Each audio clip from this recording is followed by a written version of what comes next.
guys, ganito yung finished product niya. Ganito. So, I'm going to start this. Wow. And then you need to put this crystals, like crystals. Different colors. So, they have numbers. So, i-match natin siya dito until yan. Lalagyan natin siya ng crystals para they have numbers, so madali lang siyang gawin. Aray ko. So, ito yung paglagyan ng ito, mga crystals. Yan. Marami siya.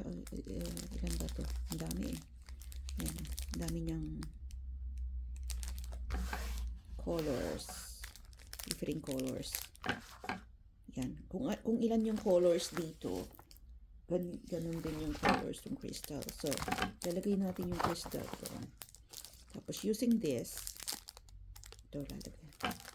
Each, for example, kailangan natin yung purple. So, lagyan natin yung purple dito. Tapos, yan.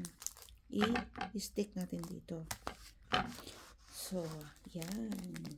I can't wait to get started.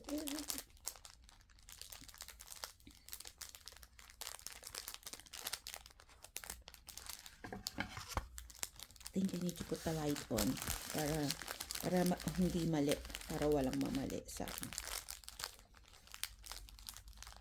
Ganda niya.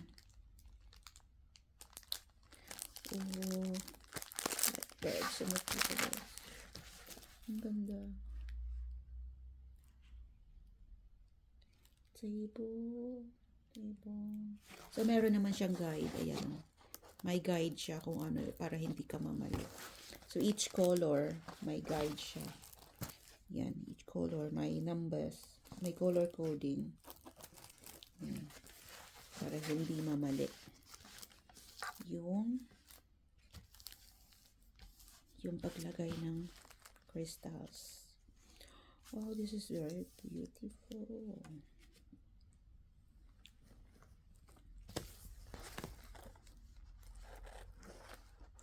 Yan siya.